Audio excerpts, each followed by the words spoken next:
back to anything. So with that, let's get started. I would again like to introduce Andrew Roberts with cStor. He's going to dive into a few intro slides on cStor before we get going with today's main event. I'll kick it to you, Andrew.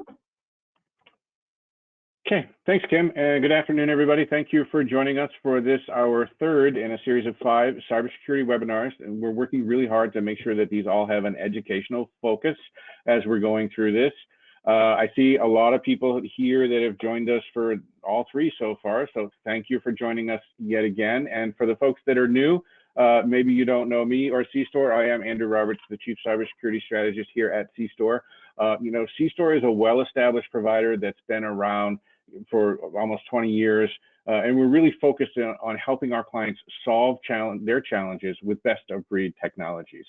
We take a vendor-agnostic, holistic approach to provide those solutions that enable your business to expand and scale. We have 3 main practice areas, and we do focus just on the 3 main practice areas because we know we cannot be all things to all people. And if we try and do everything, we'll do nothing well. So we want to focus on the things in the areas where we're strong: digital transformation, which is really data center 2.0, and then data center technologies, and of course, cybersecurity. At cStor, we exist to put our people on a path to success, and that means our employees, our partners, but most importantly, our clients. And to do that, we offer a variety of services, and security really is at the core of all of that, trying to hold everything together as we go through.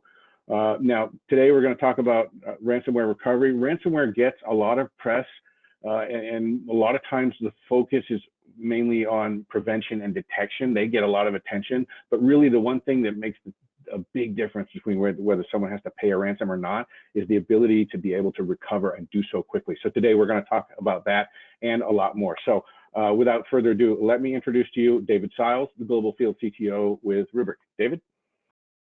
Thanks, Andrew. Appreciate that. And yeah, nice to see everybody. And thanks for coming to this session. Again, I'm Dave Siles, the Global Field CTO for security at Rubrik. And I'm going to walk you through an educational perspective of what's happening in the current landscape, how customers are dealing with ransomware across the spectrum, how attacks are happening today, where the attack vectors are kind of going, and what you can do to really fight back and recover from ransomware when it does happen in your environment. The state of ransomware, through 2020, it's really evolved, and we're seeing an entire landscape that's changing. And the thing that's really happening is a lot of these attacks are now being programmatically driven, right? Ransomware as a service is something that's been a problem for a while. It's just become a criminal enterprise that is monopolizing it and now allowing almost anybody on the dark web to kick off and run an attack. This past year, we saw an expansion of the attack types as well. It used to be that you just break in, encrypt your data, and then hold you hostage. Now they're stealing your data first, taking it out of the building, and then also then encrypting your data. So you have this double extortion that's happening, where first they'll steal your data, encrypt it, and make you pay to get it back. And then they'll come back and say, you know what, we did take a copy of all your data, and if you don't want to see it on the dark web or on the public web, pay us again, right? So that's something that we're seeing more and more. And part of that is because some customers aren't paying the ransom anymore, but they don't want the brand reputation impact, so they'll do just as much damage and havoc by asking for the payment to keep the data safe from the public. But this past year, we really saw the explosion in terms of what ransoms are being paid. The number one ransom case last year paid over $30 million in payments. This year, that's already been broken. So from an exponential damages perspective, it's continued to grow. And a lot of this is because the organized crimes that are behind this recognize that companies are willing to pay, and if customers are still paying the ransoms, the ransomware crime isn't going to slow down. It's going to continue to go up. Now, when we talk about recovering from ransomware, there's obviously things you have to think about, and what the problems are also that are blocking you from being able to have effective recovery. The first one is that you don't have a good last line of defense. Some customers come to us and ask us, can you help us? And we wish we could, but their last line of defense was an older backup system or data protection platform that just no longer provides the right level of defense or protection and unfortunately was a target during the ransomware event itself, and it was taken out. And if that's the case, you don't have a resilient copy of recovery, you're in a world of hurt. Now, sometimes customers do have a good backup and they want to trust that backup and recover from it, but they really can't determine the actual scope of what actually was impacted. And trying to make a decision of what the impact was or the blast radius was is important. It's an critically important piece of the forensic response process. And you have to be able to do that. And if you can't determine what's good and what's bad, then everything is suspect. And sometimes the time to recover, it sometimes dictates the fact that the ransomware key may be the fastest way to recover. Because quick recoveries are a pipe dream for some customers. And depending on where you're coming from and what you're recovering to, if you're coming from legacy tape and have to rebuild that into your index and pull that stuff from Iron Mountain, it can be a very long process. 7 days to recover is the average in the industry. I'll be honest with you, that's very low. Most customers take months to get back to steady state. Now let's talk about actually how a ransomware attack proliferates through the anatomy of an attack. Everything starts with some kind of campaign, whether it's a social engineering campaign, a drive-by website, something that was brought into the building through, some kind of social engineering attack or even malicious inside the business. But some kind of dropper infection application is going to get dropped in the business. And that necessarily is the ransomware itself. It's going to be some helper applications that's going to get the code in there. And that's going to allow us to then take that infection code and bring down the ransomware itself. And this is where the process starts of embedding it into the systems. And that embedding is what we call staging, or getting the system set up to be ready to have it persist and be ready for execution at the moment in time that the ransomware crime syndicate or offender wants to kick off and run the attack. And this is happening now well in advance, days into weeks, and sometimes even months in advance of the actual attack. And the reason for that is, again, they want to come in and scan your network. They want to look for the largest attack surface possible. They're collecting passwords and credentials. A lot of these infection tools that come down in that second stage are doing that with key droppers and things that help them scrape Active Directory to get credentials. And they really want to see as much as they can. And while they're seeing that and scanning that, they're also identifying all your high value sensitive information and targets, and then taking that data and exfiltrating it outside the business. Copying and stealing the data, again, is one of the new crimes that are kind of happening in the ransomware landscape, where this is actually the first crime, and the crime that will come behind that will be the actual ransomware, and they're smoke screening it. But once this has happened, when they decide that they want to attack, they'll kick off the encryption activity.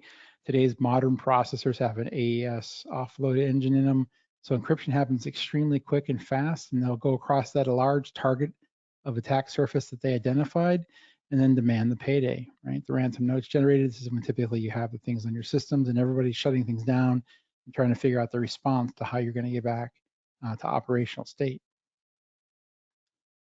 So really, obviously, if data protection is failing a lot of customers today, data protection has to evolve. And the way to do that is to introduce security at the point of data. It starts by having guaranteed immutability or guaranteed recoverability. And native immutability, there are systems out there today that can absolutely guarantee that immutable copy that can't be impacted, can't be seen, can't be touched, can't be encrypted from the network side, or be impacted by a local admin on a system, so that you have that guaranteed copy resiliency if everything else has failed you. Secondly, you don't have to really manage the identification of all this data in the blast radius manually anymore. There are tools out there to help you identify and manage risk and compliance. Some businesses absolutely require it. The regulatory landscape says that they have to. But being able to automate and identify where your sensitive information is in the businesses before an event happens is absolutely key. And then you can fight back. They're using artificial intelligence, machine learning on their side of the table. There's absolutely tools that customers can leverage today across the security and data management, data protection ecosystem that give you enhanced intelligence to actually fight back and react in near real time. And you need to do that because chewing through the data that gets generated and the volumes of logs that happen in today's business, no one can do it manually anymore. You need some form of automated intelligence to be able to have a chance at having a fair landscape of fighting back. So the new data imperative is really bringing security first. And really when you look at it from waves of innovation, it started by bringing back the wave of how we have to fix backup. So next generation data protection and recovery was the kind of first wave of innovation that fell into this. Layering onto that, customers said, I need to get data out of band, off box, and I need to take it someplace that's cost effective to maintain and manage that. This is where the clouds come in. The cloud provides a great option for secondary protected copies of data, also for recovery locations, and being able to get data off box, out of band, into a different medium. But lastly, you need to be able to, you got to be able to have the security side of it.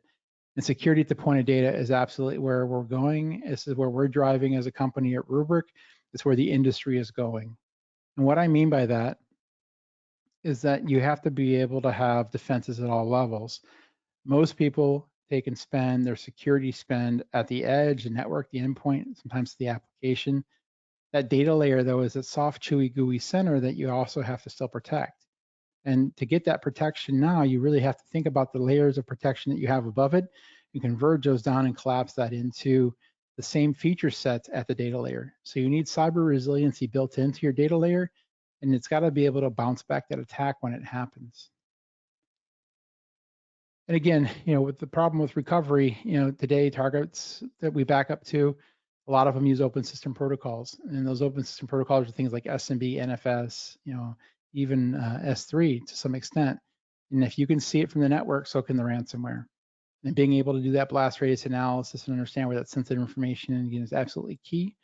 And the last point there is really something that we're seeing more and more is not only is recovery slow, because IT ops is obviously going to own that recovery piece, but you have to bring in the security folks. They have to understand who was patient zero, how was this happened, how did it get in the business, and sometimes security ops and the IT ops don't always come together and connect really well together. And if your first time you're going to connect those two teams together is during a security event, you're really putting yourself behind the 8 ball. So our approach is really let's fix all those problems and give it to you in one solution stack that gives you an end-to-end perspective of protection. So it starts with that native immutability, right? We have data that's air-gapped, that cannot be accessed by any open protocols, can't be encrypted, can't be seen by the ransomware. So we have that guaranteed copy of last resort. Then scoping the anomaly detection. Again, you have to understand when something does suspect happen in your business, and being able to do that is driven through automation. At the same time, if you have sensitive data that may be copied, moved, or managed out of the business, you got to be able to identify that as well. And that's where sensitive data assessment and discovery comes into place. And at the end of the day, when you're in a situation where you're driving for recovery, being able to have an automated workflow or a playbook that says, here's how I do the recovery. So even if my primary recovery team or infrastructure team isn't there, I can have even the security ops team kick off a playbook and be able to get back to my operational state. And sometimes I get a lot of questions about native immutability and what that really means. And really, at the end of the day, if you don't have native immutability when a ransomware attack comes in, it's going to go discover those attack surfaces, and it's also going to look at what it needs to take out first. And a lot of times the thing it takes out first are the back-to-backup servers, and then the disk-to-disk targets. If they get taken out first, then your environment is protected. You're protected by those is no longer there. You're not going to have a recovery option. When you think about next generation data management solutions, when they're involved in this equation, those same types of attacks come in.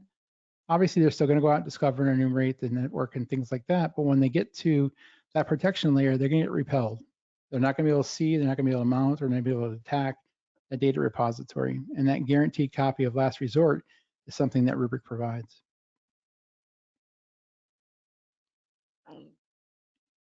So when we look at it from a threat landscape perspective, ransomware typically comes in the business. It'll go through, do that process that I walked you through in the steps of the anatomy of an attack. And when it impacts the data and you've had that ransomware event happen, the node is presented to the business, you kick off a whole workflow of how you have to recover. It typically starts with two options. The first option is, do I pay the ransom? The option hopefully you're going to do is use your backup and see if you can recover, which is where business companies go. This also is the point where you typically have to engage IT ops and security ops to work together. IT ops is going to start looking at what data we have that we can recover from, and the security ops team is going to start looking at forensics. These two teams still have to work together and they have to converge. If it gets to the point where the analysis has come back that you still have compromised backups or you don't trust it, you're going to pay the ransom. If you have protected backups, but then you still have to do it through the forensic level, sometimes the time for that, what to recover and how to recover, and how long is it actually going to take, will still end up dictating customers pay the ransom. We really want to break this model. So when Rubrik is deployed in the environment, the first thing that we do is we enable cross-team collaboration. All of our data feeds that come into the IT ops side of our business applications also go into the security app side. Everybody has the same data, everybody works in their own tools of choice, but we're all working from the same playbook. Second thing is we have guaranteed protected backups. We have an immutable file system and an attack surface that's very small that gives you that resilient copy you can trust. And then we have solutions in our security suite that give you that automated scope of attack analysis and give you the ability to identify where the sensitive information is. And one of the hallmarks is being able to recover fast and efficiently, and that's something you can do. So you get your data back, right? So really, if you're thinking about this after the session is over and you go back to your business, you need to think about kind of what's in your data, who's using your data, and how sensitive your data is to your business. And these are questions you have to be asking yourself on top of just, do I have a good immutable backup? And if you don't have those questions answered, then you need to be able to go through and identify that as well. This is where data classification, data governance solutions come into place. And really what this means is that you have to have a tool that'll go out and index your data, help you identify where that information is, and hopefully you're doing this with a manual, an automated process versus manual, because an automated process is really the way to get through a lot of the volumes of data today. But get you that business visibility, help you understand where that sensitive information is. And then if you do find something that it's got exposure in it, at least feed that information into the proper security tools so that they're aware of where they need to go remediate. And then if you have user activity that's being observed that's abnormal, or people who have permissions of things they shouldn't, being able to address that and remediate is absolutely key as well. So really, when you bring this together, you have to go through the mentality of getting to zero trust data management. It goes from taking out the legacy backup solutions, moving to a modern data management platform that is going to give you the ability to also leverage the value of the cloud, and then give you that last layer of defense that you can trust on. It's going to give you rapid orchestrated recovery against ransomware and those type of events when they happen. In Rubrik, we do this, we reimagine this. We've been in the industry now for 7 years, and we are pretty much the market leader in this space. We guarantee that our customers get always on data, guarantee that they have the fast, efficient recovery and capability to do that through orchestration. And then we do give their customers the ability to leverage their native security tools and IT ops tools through API automation. And we give our customers that complete environmental protection. So if you'd like to get more information, obviously reach out to your team at cStor, and we would love to get a conversation with you, show our solution to you more in action. We have customers that have won against ransomware across the landscape, though. So when I say you can fight back, you absolutely can. Some big names there. There's some names that just happened recently in the industry that sold a lot of newspapers around the world, and they were Rubrik customers as well. We help them fully recover. So we're here to do that for anybody who's listening that needs a better solution for resiliency. So please feel free to ask questions, and I'm going to turn it back to Kim so that she can bring up and moderate those. Awesome. Thank you so much, David. And we will just get through to the Q&A. As a reminder, you can post questions to the questions pane. We do have quite a few of them coming in, so we'll dive right in. Question 1, the news says Revel seems to have disappeared from the internet. Do you think that they're really gone, or did they just get better at hiding? Yeah, it's a great question. Crime syndicates come and go as they get taken down or command and control servers go away. But most ransomware attacks today, every ransomware attack, even if it was based on the Revel family, is still a new variant of it. And they polymorph or they make a zero-day deployment of it, because obviously things do get signatured. Once they're things signatured in the wild, then antivirus, malware, and next-generation firewalls have a chance to start protecting against them. So almost every ransomware attack that happens today is some form of zero-day attack. So just because maybe the syndicate behind it's gone, the attack vectors that they used are going to get carried forward until they're not effective anymore. So it's always been a cat and mouse game, although we have seen some syndicates go dormant and then come back after a year or two in quiet. Maybe they got arrested for something else and then got out and needed some more money. But yeah, I mean, it's the thing is, whether one variant is there or not doesn't solve the problem. The problem will only get solved when people stop paying the ransom, and that's it's driving to a whole new set of issues for a lot of businesses, especially customers that are in regulated business areas where they still have to get, policy governance from the federal government, or, trying to write policies for cyber risk insurance. A lot of the rules are changing around this. And so, from that perspective, things are changing in the landscape a little bit. So follow up to that, do the syndicates typically, if they do go dormant, do you see them coming back as the same entity, or are they reinventing themselves even with the same attack methods? Do you know? Some do. I mean, some of these crime syndicates, if I'm going to call them crime syndicates, are also nation state actors, right? So they're actually paid for by the governments of these other countries, and so they may not come back in the name they are, but it's essentially the same intelligence military units that are behind it that are affecting the attacks. So different may have different name, but the person at the top of the food chain is going to be the same. Yeah, the cat and mouse game continues. Okay, great. Thank you. A few more questions. Do people really pay the ransom? And it sounds like you've answered that a few times, and there's some news. I don't know if that, how common this is, that the ransom is being paid. Do you have any insight into that, David? Yeah, I mean, obviously there's a lot of reports that come out every year that analyze this. Malwarebytes, state of ransomware. They put the number out last year on reported people who said they paid the ransom at over 70% for people who didn't have a way of recovering or needed to recover fast. That said, 70% didn't get working keys back, didn't get all their data back. Just because they provide a key doesn't mean it's going to work, and sometimes the decryptor doesn't work at all. If you look at Colonial Pipeline, when they were hit, they paid the ransom for different reasons. Part of that was so that the FBI could track down the syndicate at the end of the line. They had a good way of being able to track it, so they went ahead and make the payment to help with the intelligence side of it. But the key it came back in didn't necessarily work.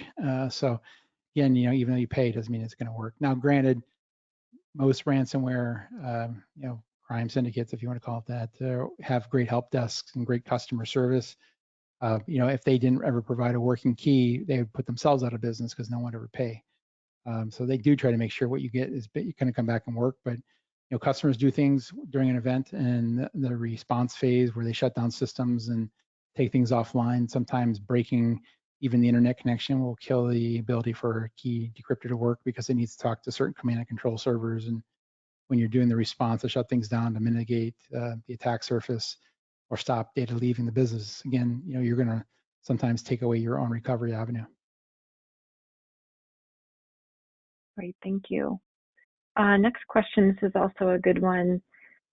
If you're just getting started improving a ransomware solution, where do you start in trying to be more proactive?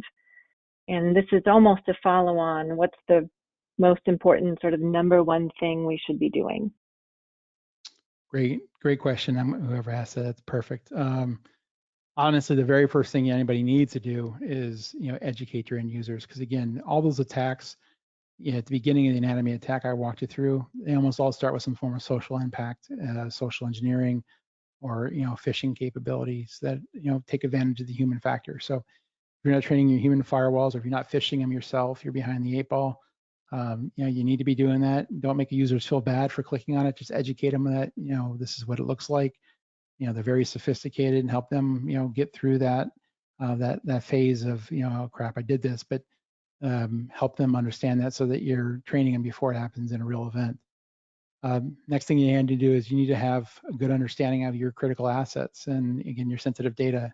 So doing a business impact assessment and having that really understood of what you need to recover, what your business requires that you recover, and what time you need to recover it in is key. And then you need ability to recovery plans. And a lot of customers will do a BIA type of an assessment, but they look at it with the lens of just disaster recovery. And disaster recovery is different than a cyber recovery event by a mile.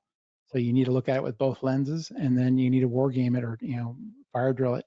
Because a plan on paper is good, but if it's never exercised and fire drilled and tested, no one will know exactly what to do when the pressure's on. So take and do that quarterly test, just like you do for a DR test.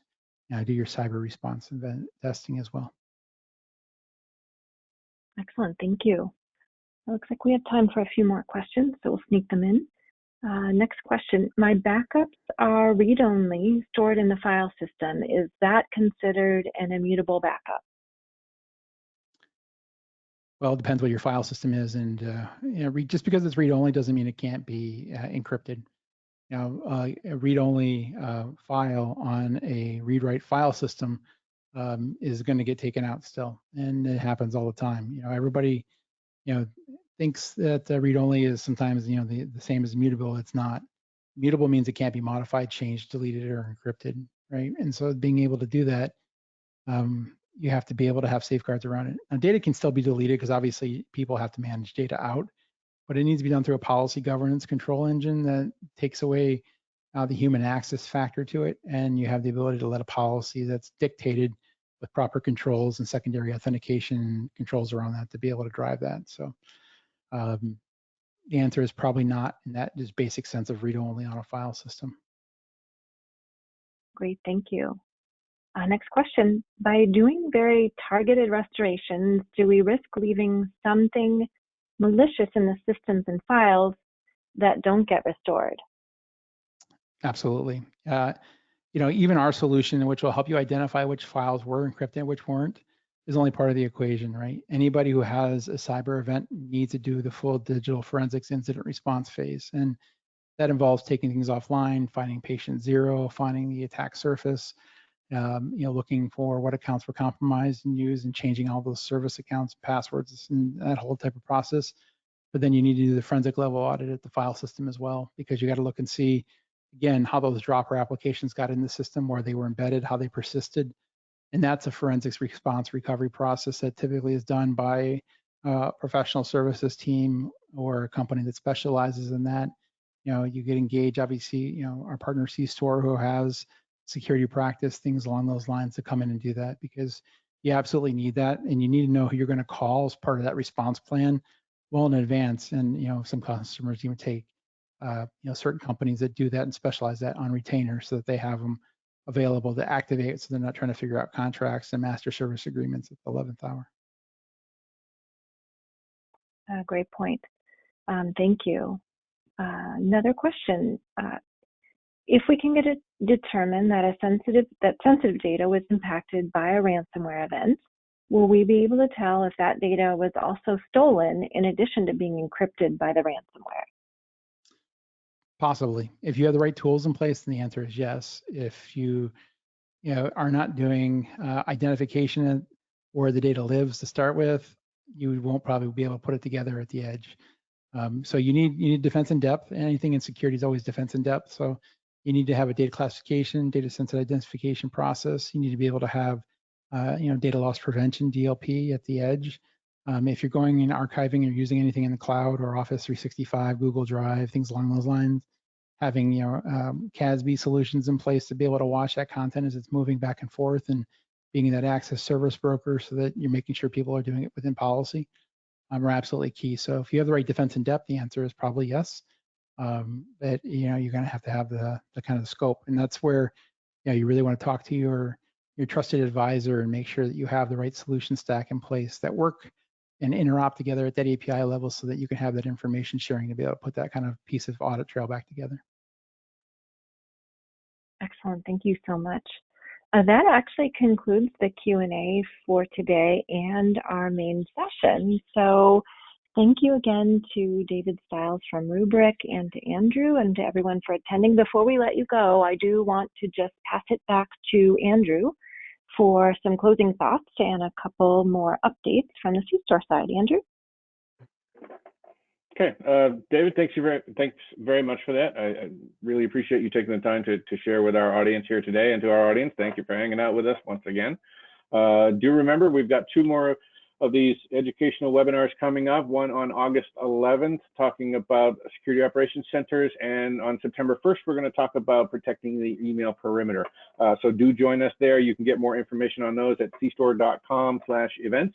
And if you'd like to continue today's conversation, feel free to reach out to your cStor account manager, or you can just reach out to me directly. My email address is andrew.roberts@cstor.com. And with that, thank you, everybody, and have a great afternoon. Excellent. Thank you so much. And again, to our guest speaker and for all of your expertise. We hope everyone has a great rest of your day, and we look forward to seeing you on a future cStor event very soon. Bye-bye.